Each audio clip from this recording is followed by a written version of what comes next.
प्रेमी भक्तजनों को सप्रेम नमस्कार। आपके लिए प्रस्तुत है श्री दुर्गा सप्तशती पंचम अध्याय। आपको हमारी वीडियो समय से मिलती रहें इसके लिए चैनल को सब्सक्राइब कर बेल का आइकन दबाएं और यदि आपको हमारी वीडियोज अच्छी लगें तो उन्हें लाइक और शेयर करें। धन्यवाद। देवताओं द्वारा देवी की स्तुति। चंड मुंड के मुख से अंबिका के रूप की प्रशंसा सुनकर शुंभ का उनके पास दूत भेजना और दूत का निराश लौटना। विनियोगः ओम अस्य श्री उत्तरचरित्रस्य रुद्र ऋषिः महासरस्वती देवता अनुष्टुप छंदः भीमा शक्ति भ्रामरी बीजम सूर्यस्तत्वं सामवेदः स्वरूपम महासरस्वती प्रीत्यर्थे उत्तरचरित्र पाठे विनियोगः। ध्यानम् ओम घंटा शूलहलानि शंखमूसले चक्रम धनुषायकम हस्ताब्जैर्दधिं घनान्तविलसत्सितांशुतुल्यप्रभां गौरी देह समुद्भवां त्रिजगतामाधारभूतां महापूर्वामत्र सरस्वती मनुभजे शुंभादिदैत्यार्दिनीम्। ओम क्लीं ऋषिरुवाच। महर्षि मेधा ने कहा, पूर्व काल में शुंभ निशुंभ नामक असुरों ने अपने बल के मद से इंद्र का त्रिलोकी का राज्य और यज्ञों के भाग छीन लिए और वह दोनों इसी प्रकार सूर्य, चंद्रमा, धर्मराज और वरुण के अधिकार भी छीनकर स्वयं ही उनका उपयोग करने लगे। वायु और अग्नि का कार्य भी वही करने लगे और इसके पश्चात उन्होंने जिन देवताओं का राज्य छीना था उनको अपने अपने स्थान से निकाल दिया। इस तरह से अधिकार छीने हुए तथा दैत्यों द्वारा निकाले हुए देवता अपराजिता देवी का स्मरण करने लगे कि देवी ने हमको वर दिया था कि मैं तुम्हारी संपूर्ण विपत्तियों को नष्ट करके रक्षा करूंगी। ऐसा विचार कर सब देवता हिमालय पर गए और भगवती विष्णु माया की स्तुति करने लगे। देवताओं ने कहा, नमो देव्यै महादेव्यै शिवायै शतं नमः। नमः प्रकृत्यै भद्रायै नियताः प्रणताः स्मतां। रौद्रायै नमो नित्यायै गौर्यै धात्र्यै नमो नमः। ज्योत्स्नायै चन्द्ररूपिण्यै सुखायै सततं नमः। कल्याण्यै प्रणतां वृद्ध्यै सिद्ध्यै कुर्मो नमो नमः। नैर्जित्यै भूभृतां लक्ष्म्यै सर्वाण्यै ते नमो नमः। दुर्गायै दुर्गपारायै सारायै सर्वकारिण्यै ख्यात्यै तथैव कृष्णायै धूम्रायै सततं नमः। अतिसौम्यातिरौद्रायै नतास्तस्यै नमो नमः। नमो जगत्प्रतिष्ठायै देव्यै कृत्यै नमो नमः। या देवी सर्वभूतेषु विष्णुमायेति शब्दिता नमस्तस्यै नमस्तस्यै नमस्तस्यै नमो नमः। या देवी सर्वभूतेषु चेतनेत्यभिधीयते नमस्तस्यै नमस्तस्यै नमस्तस्यै नमो नमः। या देवी सर्वभूतेषु बुद्धिरूपेण संस्थिता नमस्तस्यै नमस्तस्यै नमस्तस्यै नमो नमः।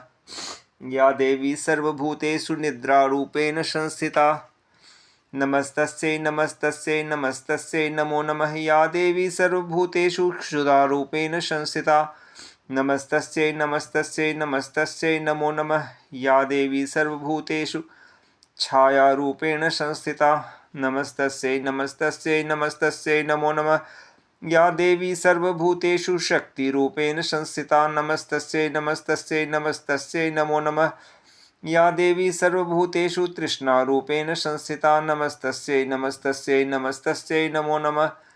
या देवी सर्वभूतेषु क्षान्तिरूपेण संस्थिता नमस्तस्यै नमस्तस्यै नमस्तस्यै नमो नमः। या देवी सर्वभूतेषु जातिरूपेण संस्थिता नमस्तस्यै नमस्तस्यै नमस्तस्यै नमो नमः। या देवी सर्वभूतेषु लज्जारूपेण संस्थिता नमस्तस्यै नमस्तस्यै नमस्तस्यै नमो नमः। या देवी सर्वभूतेषु शान्तिरूपेण संस्थिता नमस्तस्यै नमस्तस्यै नमस्तस्यै नमो नमः। या देवी सर्वभूतेषु श्रद्धारूपेण संस्थिता नमस्तस्यै नमस्तस्यै नमस्तस्यै नमो नमः। या देवी सर्वभूतेषु कान्तिरूपेण संस्थिता। नमस्तस्यै नमस्तस्यै नमस्तस्यै नमो नमः। या देवी सर्वभूतेषु लक्ष्मीरूपेण संस्थिता। नमस्तस्यै नमस्तस्यै नमस्तस्यै नमो नमः। या देवी सर्वभूतेषु वृत्तिरूपेण संस्थिता। नमस्तस्यै नमस्तस्यै नमस्तस्यै नमो नमः। या देवी सर्वभूतेषु स्मृतिरूपेण संस्थिता। नमस्तस्यै नमस्तस्यै नमस्तस्यै नमो नमः। या देवी सर्वभूतेषु दयारूपेण संस्थिता। नमस्तस्यै नमस्तस्यै नमस्तस्यै नमो नमः। या देवी सर्वभूतेषु तुष्टिरूपेण संस्थिता। नमस्तस्यै नमस्तस्यै नमस्तस्यै नमो नमः। या देवी सर्वभूतेषु मातृरूपेण संस्थिता। नमस्तस्यै नमस्तस्यै नमस्तस्यै नमो नमः। या देवी सर्वभूतेषु भ्रान्तिरूपेण संस्थिता। नमस्तस्यै नमस्तस्यै नमस्तस्यै नमो नमः। या देवी सर्वभूतेषु इन्द्रियाणामधिष्ठात्री भूतानां चाखिलेषु या भूतेषु सततं तस्यै व्याप्तिदिव्यै नमो नमः। चित्तिरूपेण या कृत्स्नमेतद् व्याप्य स्थिता जगत्। नमस्तस्यै नमस्तस्यै नमस्तस्यै नमो नमः। स्तुतासुरैः पूर्वमभीष्टसंश्रया तथा सुरेन्द्रेण दिनेषु सेविता। करोतु सा नः शुभहेतुरीश्वरी। शुभानि भद्राण्यभिहन्तु चापदः। या साम्प्रतं चोद्धतदैत्यतापितैः रश्माभिरीशा च सुरैर्नमस्यते। या च स्मृता तत्क्षणमेव हन्ति नः सर्वापदो भक्तिविनम्रमूर्तिभिः। महर्षि मेधा ने कहा, हे राजन, इस प्रकार जब देवता स्तुति कर रहे थे तो उसी समय पार्वती देवी गंगा में स्नान करने के लिए आईं। तब उनके शरीर से प्रकट होकर शिवा देवी बोलीं, शुंभ दैत्य के द्वारा स्वर्ग से निकले हुए और निशुंभ से हारे हुए यह देवता मेरी ही स्तुति कर रहे हैं। पार्वती के शरीर से अंबिका निकली थी, इसलिए उसको संपूर्ण लोक में कौशिकी कहते हैं। कौशिकी के प्रकट होने के पश्चात पार्वती देवी के शरीर का रंग काला हो गया और वह हिमालय पर रहने वाली कालिका देवी के नाम से प्रसिद्ध हुई। फिर शुंभ और निशुंभ के दूत चंड मुंड वहाँ आए और उन्होंने परम मनोहर रूप वाली अंबिका देवी को देखा। फिर वह शुंभ के पास जाकर बोले, महाराज, एक अत्यंत सुंदर स्त्री हिमालय को प्रकाशित कर रही है। वैसा रंग रूप आज तक हमने किसी स्त्री में नहीं देखा। हे असुरेश्वर, आप यह पता लगाएं कि वह कौन है और उसको ग्रहण कर लें। वह स्त्री स्त्रियों में रत्न है। वह अपनी कांति से दसों दिशाओं को प्रकाशित करती हुई वहाँ स्थित है, इसलिए आपको उसका देखना उचित है। हे प्रभु, तीनों लोकों के हाथी, घोड़े और मणि इत्यादि जितने रत्न हैं वह सब इस समय आपके घर में शोभायमान हैं। हाथियों में रत्न रूप ऐरावत हाथी और उच्चैश्रवा नामक घोड़ा तो आप इंद्र से ले आए हैं, और हंसों द्वारा जुता हुआ विमान जो कि ब्रह्मा जी के पास था अब भी आपके पास है। और यह महापद्म नामक खजाना आपने कुबेर से छीना है। समुद्र ने आपको सदा खिले हुए फूलों की किंजलकिनी नामक माला दी है। वरुण का कंचन की वर्षा करने वाला छत्र आपके पास है। रथों में श्रेष्ठ प्रजापति का रथ भी आपके पास ही है। हे दैत्येंद्र, मृत्यु से उत्क्रांतिदा नामक शक्ति भी आपने छीन ली है, और वरुण का पाश भी आपके भ्राता निशुंभ के पास ही है, और समुद्र में पैदा होने वाले सब प्रकार के रत्न भी आपके भ्राता निशुंभ के अधिकार में है। और जो अग्नि में न जल सके ऐसे 2 वस्त्र भी अग्निदेव ने आपको दिए हैं। हे दैत्यराज, इस प्रकार सारी रत्न रूपी वस्तुएं आप संग्रह कर चुके हैं, तो फिर आप यह कल्याणमयी स्त्रियों में रत्न रूप अनुपम स्त्री क्यों नहीं ग्रहण करते? महर्षि मेधा बोले। चंडमुंड का यह वचन सुनकर शुंभ ने विचारा कि सुग्रीव को अपना दूत बनाकर देवी के पास भेजा जाए। प्रथम उसको सब कुछ समझा दिया और कहा, कि वहाँ जाकर तुम उसको अच्छी तरह से समझाना और ऐसा उपाय करना जिससे वह प्रसन्न होकर तुरंत मेरे पास चली आए। भली प्रकार समझाकर कहना। दूत सुग्रीव पर्वत के उस रमणीय भाग में पहुंचा जहां देवी रहती थी। दूत ने कहा, हे देवी, दैत्यों का राजा शुंभ, जो इस समय तीनों लोकों का स्वामी है, मैं उसका दूत हूँ और यहाँ तुम्हारे पास आया हूँ। संपूर्ण देवता उसकी आज्ञा एक स्वर से मानते हैं। अब जो कुछ उसने कहला भेजा है वह सुनो।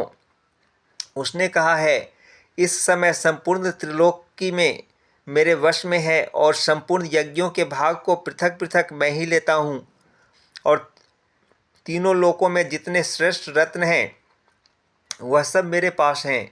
देवराज इंद्र का वाहन ऐरावत मेरे पास है, और जो मैंने उससे छीन लिया है उच्चैः श्रवा नामक घोड़ा, जो क्षीर सागर मंथन करने से प्रकट हुआ था, उसे देवताओं ने मुझे समर्पित किया है। हे सुंदरी, इनके अतिरिक्त और भी जो रत्न, भूषण और पदार्थ देवताओं के पास थे वह सब मेरे पास हैं। हे देवी, मैं तुम्हें संसार की स्त्रियों में रत्न मानता हूँ, क्योंकि रत्नों का उपभोग करने वाला भी मैं ही हूँ।